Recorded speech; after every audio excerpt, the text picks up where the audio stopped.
Israel ficou surpreso ao ver como sua base tradicional de apoio nos Estados Unidos, que eram os liberais, realmente se voltou fortemente contra Israel. Mas agora, de repente, fomos surpreendidos pela segunda vez. O extremismo disso é realmente preocupante. Enquanto Israel se vê sob ataque internacionalmente e, em particular, entre os jovens nos Estados Unidos, os cristãos têm sido historicamente os maiores aliados de Israel, especialmente nos Estados Unidos. Mas aqui vemos também que os cristãos estão sendo atacados e que há esforços significativos tentando separar o apoio cristão ao Estado de Israel. E para discutir isso aqui hoje, um bom amigo, Troy Miller, o CEO e presidente da National Religious Broadcasters, está em Israel para participar de uma conferência. Agora, para abordar algumas dessas questões críticas e como os cristãos ao redor do mundo se relacionam com Israel. Troy, seja bem-vindo a Jerusalém. Oi, Alex, obrigado. É ótimo estar de volta e aqui agora. Agora você dirige a Associação Nacional de Radiodifusores Religiosos, que é uma grande organização guarda-chuva que há anos reúne comunicadores cristãos nos Estados Unidos, e eu diria até mesmo além dos Estados Unidos, e tentando alinhá-los nas questões em que querem estar alinhados, e por muitos anos, você sabe, Israel tem sido uma dessas questões-chave. Só nos conte um pouco sobre a NRB e você sabe como é essa estrutura. Sim, a NRB existe há, na verdade, 82 anos. Somos realmente a única organização que representa comunicadores cristãos. Fazemos isso principalmente nos Estados Unidos, mas também no mundo todo. Nossa conferência anual, geralmente conta com algo entre 5.500 e 6.000 participantes, onde discutimos essas questões. No ano passado, acho que tivemos representantes de 54 países de todo o mundo, então, de certa forma, somos realmente abrangentes. Temos radiodifusores tradicionais de rádio e TV, produtores de programas e também toda a nova mídia, como chamamos atualmente. Então, temos podcasters, criadores digitais e tiktokers, mas também temos editores, autores, cineastas. Então, se você trabalha com comunicação cristã hoje, somos nós que realmente representamos suas necessidades e questões no Capitólio e ao redor do mundo. Nos últimos anos, Israel teve papel muito importante na conferência.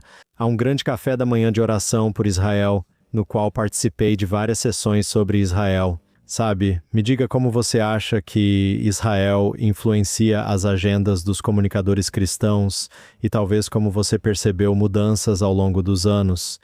Bem, veja, ainda existe um forte apoio a Israel na comunidade cristã. E vamos falar um pouco sobre a erosão que está acontecendo lá. Mas, de longe, a comunidade cristã ainda é um forte apoiador. Provavelmente, o maior grupo demográfico nos Estados Unidos que apoia Israel e o povo judeu são os cristãos, especialmente os cristãos evangélicos. Então, Israel sempre teve um papel, eu acho, desde que estou relacionado à NRB, há mais de 25 anos, mas era principalmente turismo. Então era basicamente venha conhecer a Terra Santa, venha ver os lugares onde Jesus caminhou, onde os apóstolos se reuniram, onde aconteceu a obra do Evangelho, e muito disso era centrado nisso. Mas sabemos que hoje estamos em uma cultura em transformação, em um cenário político e geopolítico em mudança, e por isso vimos essa mudança, especialmente desde que assumi a liderança da NRB, que aborda isso em particular, e acho que essa é a mudança. Então, se você tivesse vindo à NRB há 15 anos, teria visto um stand enorme, você teria visto um monte de empresas de turismo lá, agências para te ajudar com suas visitas. Hoje você vai ver um grupo muito diverso de Israel e das comunidades judaicas, vai ver rabinos ortodoxos e professores judeus. Você ainda vai ver um pouco do turismo, mas vai ver jornalistas como você, vai ver outros influenciadores, e você vai ver pessoas que talvez trabalhem nos setores de políticas públicas e política. Porque hoje há muitos laços entre o que está acontecendo com Israel e o antissemitismo, o povo judeu nos Estados Unidos e ao redor do mundo, e a perseguição e o ódio contra cristãos que também estão acontecendo pelo mundo. Então estamos reunindo todos esses elementos. Quero falar sobre Israel, a questão do antissemitismo e a questão da nova mídia e como tudo isso se conecta. Antes de fazermos isso, quero dizer que você tem acompanhado várias tendências na comunidade cristã, especialmente entre os mais jovens. O que você está vendo, sabe, além de toda essa questão de Israel, Quais são as tendências que talvez nosso público deva estar atento que estão acontecendo dentro da comunidade cristã? Sim, então se olharmos para a comunidade cristã e de longe, veja, vamos falar sobre a NRB como um grupo suprapartidário, sabe? Mas a comunidade cristã tem um conjunto de valores e questões que têm sido fundamentais para eles nas últimas décadas. A questão pró-vida, as questões pró-família, a forma como nós, cristãos, olhamos para a economia e para esses assuntos. Então isso acabou alinhando bastante os cristãos com o movimento político mais conservador nos Estados Unidos. Mas o que começamos a ver, especialmente nos últimos 8 anos, é uma mudança ainda mais profunda para o que podemos chamar de extrema-direita em relação a várias questões. Então, a comunidade cristã, em particular, olhando para os jovens evangélicos brancos, tem observado todo o movimento de diversidade, equidade e inclusão, o wokismo que aconteceu, o Black Lives Matter, a teoria crítica da raça, essas coisas que aconteceram na primeira metade, nos primeiros 15 anos do século XXI, ou seja, de 2000 a 2015, e realmente sentiram essa marginalização. Agora, Alex, estamos vendo uma guinada contra isso. Então estamos vendo movimentos na comunidade cristã. E eu só vou falar sobre esse grupo, essa comunidade da extrema-direita. Então estamos vendo esse movimento América em primeiro lugar. Observamos o movimento cristianismo em primeiro lugar. Estamos vendo esse movimento que pegou todas aquelas questões que aconteceram nesses primeiros 15 anos, onde eles sentiram que o pêndulo realmente se moveu contra eles. Eles estavam claramente na mira. E agora, em vez de trazer isso de volta para o meio, onde deveria estar, eles estão levando e jogando tudo para a direita. Então, vimos coisas como esse movimento quenista, que é uma resposta ao Black Lives Matter e a teoria crítica da raça, essa ideia de que tudo bem ser branco, ser homem branco e ter uma família branca. E, na verdade, é só isso que você deveria ser. E você deveria apoiar sua raça, tanto quanto esses outros movimentos apoiaram as deles. Então, estamos vendo esse movimento. Estamos vendo também um movimento contra um governo grande demais, mas ainda mais libertário, eu acho, do que já foi no passado. Então, o governo deveria ser o mais limitado possível. Talvez alguns até digam que ele nem deveria existir. Os direitos dos estados estão voltando. Então, estamos vendo isso. Observamos um grande retorno à família e aos valores familiares. Então, estamos vendo muitas coisas boas na direita, mas o extremismo disso é realmente preocupante. E, sabe, nós vimos, eu diria, talvez ao longo desses 15 anos, meio que impulsionado pelos progressistas, uma cultura sem Deus nos Estados Unidos. E talvez isso até tenha afetado parte da comunidade cristã. Você viu a frequência de pessoas indo à igreja diminuir, mas agora está vendo um ressurgimento. Eu suponho que parte desse movimento é que as pessoas estão voltando para a igreja. Então a igreja está realmente desempenhando um papel. E algumas das denominações agora estão em ascensão como resultado dessa mudança de volta para uma visão conservadora e talvez até mesmo de extrema direita. Sim, com certeza. Quero dizer, veja, nós, a igreja, fomos empurrados para fora do setor público desde meados do século XX, desde realmente os anos 1950 e entrando nos anos 60 com todos aqueles movimentos radicais que existiam. A igreja foi empurrada para fora das principais instituições, especialmente o cristianismo. A oração foi retirada das escolas. Os 10 mandamentos foram retirados das escolas. Orientaram as pessoas a limitar o cristianismo à igreja ou casa sem levá-lo ao setor público. E eu acho que o que aconteceu, especialmente depois do assassinato de Charlie Kirk no ano passado, foi quase como um alerta de que a esquerda tinha exagerado e ido longe demais. Além disso, você tem isso por cima de tudo, né? Você tem toda essa geração da economia de bicos, essa geração digital por aí.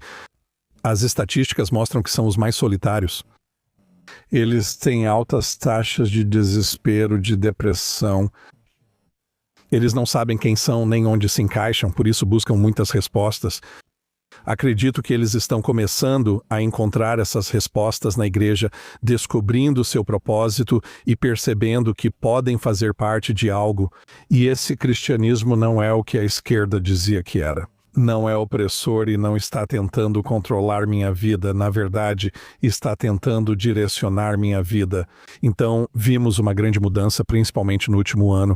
Isso começou, na verdade, no início de 2025, e então eu acho que a aceleração realmente aconteceu com a morte de Charlie Kirk, porque Charlie estava alcançando muitos jovens adultos com essa mensagem e realmente trazendo uma visão do cristianismo que não era a visão que eles ouviam da esquerda. Então isso tem sido um bom movimento. Bem, e Charlie sempre foi um grande apoiador de Israel, já tinha vindo a Israel várias vezes, sabe? Eu o vi em muitos eventos pró-Israel ao longo dos anos. E até pouco antes de ser assassinado, ele terminou esse livro sobre guardar o sábado, sabe? Realmente olhando para o sábado judaico como um modelo que os cristãos deveriam seguir. E o que eu diria é, acho que nos últimos, sabe, como você está dizendo, realmente desde a virada do século, que Israel ficou surpreso ao ver como sua base tradicional de apoio nos Estados Unidos, que eram os liberais, realmente se voltou fortemente contra Israel. Especialmente com o desenvolvimento desse movimento progressista nos Estados Unidos. E, sabe, os israelenses tiveram que se ajustar. Vimos isso no lado conservador do espectro político, que os cristãos estavam lá, especialmente os evangélicos, e acho que Israel recebeu os evangélicos de braços abertos. Estamos muito felizes por ter pelo menos uma base sólida de apoio no lado direito do espectro, mas agora, de repente, fomos surpreendidos pela segunda vez e vemos que há esse afastamento repentino de Israel. E talvez você possa explicar um pouco sobre o que está acontecendo aqui na direita. Se os progressistas odeiam Israel, seria de se esperar que conservadores e opositores do progressismo apoiassem Israel. Sim, é uma dinâmica interessante que está acontecendo. E como conversamos, sabe, é muito complexo. Não é tão simples quanto dizer que há uma rejeição a Israel. Há, novamente, esse movimento pendular em que eu acho que Israel acabou se envolvendo com esse grupo mais jovem, muito ultraconservador, que foi rotulado como o movimento conservador de extrema-direita. Mas, na verdade, eu acho que é mais complexo do que isso. Estamos vendo esse grande movimento de retorno, como falamos sobre essa geração voltando para a igreja, mas eles também estão retornando ao catolicismo e ao cristianismo ortodoxo. Eles retornam às denominações históricas. Estamos vendo o movimento entre independentes, batistas e alguns carismáticos. Mas, na verdade, o grupo muito maior é esse grupo que está voltando mais para aquilo que antes talvez se chamasse de religião organizada. Mas é uma religião que realmente se diferencia da cultura. É um cristianismo que para eles é mais autêntico. Existe essa verdadeira busca por autenticidade que eles realmente procuram, e eles estão rejeitando o cristianismo que se acomodou à cultura. Eles estão rejeitando o cristianismo cultural. Eles não estão indo a igrejas que têm bandas, luzes estroboscópicas, fumaça, cafeterias e essas coisas. Eles querem uma reverência verdadeira no cristianismo deles que eles não estão vendo. E eu acho que o que estamos vendo nisso é que estamos vendo todos esses tipos de movimentos extremos, assim como porque houve tanto apoio da comunidade cristã e muito disso da comunidade carismática. Acho que estamos vendo essa reação contrária, e Israel está ficando um pouco envolvido nisso, sim. Onde a reação contrária entra nisso? Sim. Nessa dinâmica. E é aí que isso se encaixa, porque eles estão dizendo, ok, esse grupo apoiou Israel, sabe, quase sem nenhum motivo por trás disso. Eles simplesmente disseram, nós apenas apoiamos Israel. Sim. Foi um apoio cego, mas era muito apoio teológico e escatológico que eles estavam dando, e essas visões, esse grupo mais novo está rejeitando essas visões teológicas. E então, junto com isso, eles dizem, bem, esse é o cristianismo antigo, eles faziam isso. Nós somos um movimento do tipo América em primeiro lugar e cristianismo em primeiro lugar, e é essa a guinada que estamos vendo acontecer. E estamos vendo alguns grandes influenciadores que se voltaram fortemente contra Israel no último ano e meio, particularmente como Candace Owens e Tucker Carlson, basicamente adotando essa nova, velha forma de catolicismo. Eu diria explorando isso. Acho que vimos alguns influenciadores, como você disse, Tucker, Nick Fuentes, Candace e outros que meio que se apegaram a isso e enxergaram isso antes de muita gente. E eles estão realmente explorando isso. Eles estão explorando esse grupo por opiniões pessoais e animosidade contra Israel, ou até mesmo ódio contra o povo judeu. Então, eu não acho que seja, quer dizer, estamos entrando nesse assunto agora, mas eu não acho que seja um problema tão grande quanto parece, porque é um problema entre os influenciadores. É um problema que está no ar por aí e também no meio digital. Mas quando você vai para o dia a dia, o cristão comum só está tentando entender como viver a própria vida. Como posso priorizar a América e o cristianismo ao mesmo tempo?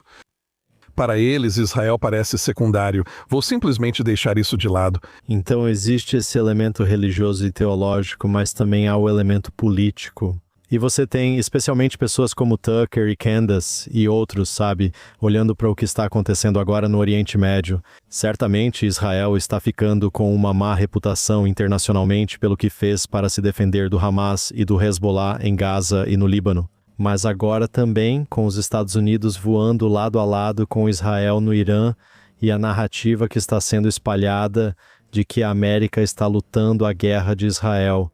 E como você mencionou, esse ressurgimento do cristianismo está puxando um pouco para o libertarianismo quando se trata da política disso. Então, sabe, eles não gostam de lutar uma guerra com outro país no Oriente Médio, especialmente depois da história da presidência Bush no Iraque. Certo, é isso. Você tem que levar em conta que essa é a geração que saiu das chamadas guerras sem fim. Eles vieram das promessas que, você sabe, administrações anteriores tinham feito, dizendo: nós vamos entrar nisso e vamos acabar com isso rapidamente. E ainda assim essas guerras, você sabe, duraram anos e, você sabe, uma década ou mais. Então, eles são muito céticos em relação, você sabe, aos Estados Unidos se envolverem nesse tipo de conflito no Oriente Médio. E também, nós sabemos que com a propaganda e tudo o que está por aí, eles não veem claramente onde estão os interesses dos Estados Unidos nisso. Certo. E também há um pouco de revisionismo histórico, você sabe, agora dizendo que Israel levou George W. Bush para as guerras no Afeganistão e no Iraque, quando, pelo que eu sei, os líderes israelenses se sentiram muito ameaçados pela guerra no Iraque por causa do perigo. E você sabe, todos aqueles mísseis Scud voando por aqui na Primeira Guerra do Golfo, e você sabe, mudando toda a ordem do Oriente Médio. Mas você sabe, essa é uma narrativa que ganhou força. Sim, e que sempre existe essa narrativa conspiratória de que, de alguma forma, por trás de tudo isso, há uma agenda judaica. Essa narrativa conspiratória vem sendo repetida sem parar. E nós não fizemos um bom trabalho, as administrações não fizeram um trabalho de explicar quais são os interesses dos Estados Unidos. Por que os Estados Unidos estão nisso? Um marinheiro americano interessante. Eu estava no Golfo Pérsico em 1987, na primeira vez que os iranianos ameaçaram fechar o Golfo Pérsico. Estávamos preocupados com o impacto econômico disso nos Estados Unidos e veja hoje com o governo intervindo nisso e o impacto econômico que isso está causando. Você consegue imaginar um Irã mais forte e o impacto econômico disso? Mas essas questões são o tipo de questões que essa geração está colocando nisso. Além disso, é também uma geração mais sensível. Essa é uma geração que toma muitas decisões baseadas na emoção, na empatia e na simpatia. E, para ser bem honesto, temos que dizer que a mensagem de propaganda que está saindo do lado oposto, os inimigos de Israel e os inimigos da América têm sido simplesmente espetaculares em realmente tocar essas cordas da empatia nessa geração. A mídia e as redes sociais têm desempenhado um papel tão grande, tanto, como você mencionou, na propaganda contra Israel, mas também até mesmo no movimento para trazer a direita de volta à igreja.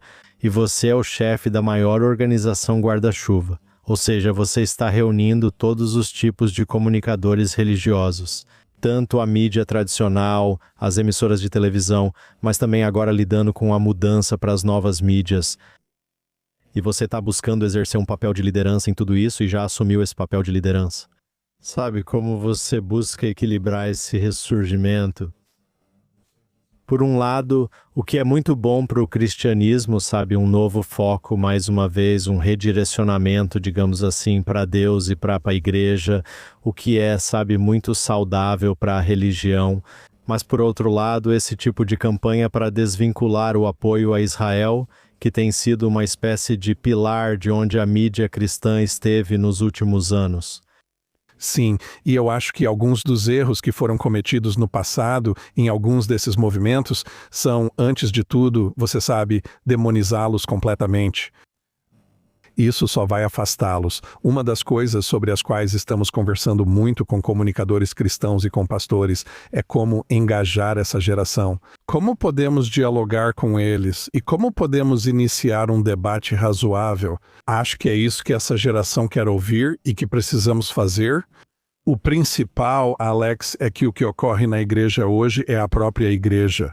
De modo geral, ela se tornou autocentrada, se censurou e se afastou de muitas dessas questões e questões culturais para se distanciar da política. E Israel é meio que visto como uma questão política e não como uma questão religiosa ou mesmo uma questão social. Então, estamos fazendo muito trabalho agora em como educar comunicadores cristãos. Primeiramente, sim, a igreja precisa estar envolvida na governança, na supervisão do país, que a cosmovisão cristã e a cosmovisão judaico-cristã têm um lugar e um propósito no setor público. Uma vez que você entra nessa parte, então começa a ter um diálogo com esse grupo sobre como. Na verdade, temos muito mais pontos em comum do que diferenças. E como construímos sobre esse terreno comum, incluindo como salvamos a cultura ocidental, da qual Israel faz parte integral, como salvamos essa cultura. Se toda a nossa cultura no Ocidente foi construída sobre esse valor judaico-cristão, essa visão de mundo judaico-cristã, precisamos perceber que os inimigos estão lutando contra isso e parar com essa narrativa de que se trata de terra ou até mesmo de poder, estruturas. Na verdade, trata-se de qual visão de mundo vai prevalecer. Será que essa visão de mundo judaico-cristão ocidental vai prevalecer? Ou será essa nova visão oriental, socialista, extremamente liberal e, para ser sincero, islâmica? São essas que vão prevalecer? Exatamente. Sabe, quando você fala sobre toda essa mudança progressista nos Estados Unidos, você vê que os islamistas se uniram e isso realmente não faz sentido, você poderia pensar. Mas se os conservadores estão se rebelando contra essa mudança progressista e se os islamistas são os parceiros naturais dos progressistas, e você vê o que aconteceu na Europa e como a cultura tradicional está realmente se desintegrando, Israel está lutando contra isso com todas as suas forças para resistir a isso. E por outro lado, você tem os valores compartilhados. Você tem, quando fala sobre os jovens nos Estados Unidos querendo oportunidades para ótimos empregos e avanço econômico, você tem aqui uma nação das startups, onde as mesmas pessoas que em um dia estão lutando contra os inimigos, estão saindo do serviço militar. E então eles vão para startups israelenses que estão sendo vendidas para grandes empresas em grandes operações de venda. Aqui há muita mobilidade ascendente, então Israel é um modelo para tudo isso. Então, você acha que em algum momento, sabe, quando essa guerra passar, certo? Em algum momento a guerra vai acabar, certo? O presidente Trump quer o fim imediato, pode demorar, mas em 6 meses, 1 ano ou 2, essa guerra vai acabar. Você acha que em algum momento, quando a política mudar, pode haver uma visão diferente sobre Israel, em que os cristãos agora, mais uma vez, começam a reconhecer que estão mais alinhados com Israel, talvez, do que com qualquer outro país do mundo? Sim, eu realmente acho que vai haver um momento de insight, uma virada de chave. Eu acho que a guerra é uma distração para isso agora, e é um alvo fácil. É uma propaganda fácil para a esquerda usar, de novo, por causa disso, está na esteira dessas guerras intermináveis que acontecem. Mas você está certo, essa guerra vai acabar. E quando terminar, você vai ter que avaliar como o mundo vai ficar agora, como o Oriente Médio vai ficar. Sabe? E como a narrativa muda se ele não só for bem-sucedido na guerra, mas também se ele tiver sucesso com os acordos de Abraão. Como isso muda se Israel, que está comprometido em se desvincular da ajuda americana e tudo mais, como isso vai mudar quando isso acontecer? Então, eu acho que vai haver meio que um momento de arrar para a direita aqui para dizer Israel realmente é um aliado fundamental no mundo e é um aliado fundamental nessa luta? Não é só uma luta sobre a existência sionista de Israel. É uma luta fundamental sobre a visão de mundo judaico-cristão ocidental, prevalecendo sobre essa visão oriental de socialismo, comunismo e islamismo. Acho que é nesse momento que virá a revelação. Agora você está preparando o terreno para uma cúpula de mídia cristã que acontecerá em Jerusalém ainda este ano. Quem você espera aqui e por que considera essa cúpula tão importante? Sim, veja, Jerusalém é o centro do mundo, certo? Todos os olhos estão em Jerusalém. Todo mundo quer saber o que acontece em Jerusalém, meio que define a geopolítica global que está acontecendo. Então, vamos focar em realizar uma cúpula de mídia. E é nisso que estamos focando, em jornalistas, influenciadores e nos veículos de informação que alimentam isso. E como criamos alinhamentos e parcerias dentro de toda essa cosmovisão judaico-cristã ocidental? Como criamos essas parcerias e alinhamentos para que não estejamos lutando uns contra os outros, mas sim juntos contra o inimigo? Então esse é o tipo de foco que essa conferência tem. E também estamos analisando isso em um sentido mais amplo da guerra de informação, mas ao mesmo tempo, e tivemos alguns comentários excelentes em novembro passado, quando estive aqui, sobre o problema da perseguição global aos cristãos também. O próprio cristianismo é mais perigoso ser cristão no mundo do que seguir qualquer outra religião por aí. E então eu vejo o ódio contra os judeus e o ódio contra os cristãos, e a batalha dessa visão de mundo. Os dois principais, os padrões de pensamento, as duas principais filosofias e religiões que sustentam isso, são o judaísmo e o cristianismo. Então, como podemos lutar contra isso lado a lado e não sozinhos?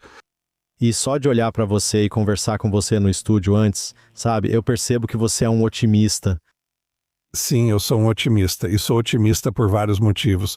Agora, antes de tudo, porque eu sou um realista, eu percebo que existem inimigos de verdade por aí e batalhas reais sendo travadas.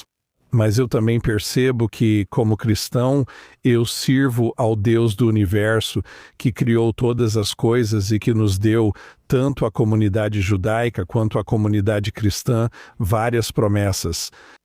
E muitas dessas promessas estão centradas na nossa fé e na nossa obediência a Deus. E uma dessas coisas é que ambas as nossas comunidades deveriam ser sal e luz e faróis para o mundo. E por isso sou um otimista de que realmente podemos cumprir isso, que realmente podemos nos unir e que o melhor para este mundo é uma cosmovisão judaico-cristã. É disso que o mundo precisa. E é daí que vem a força do meu otimismo. Bem, Troy, obrigado por ser amigo e aliado. Obrigado, Troy Miller, presidente e CEO da National Religious Broadcasters, por estar conosco. E obrigado por me receber.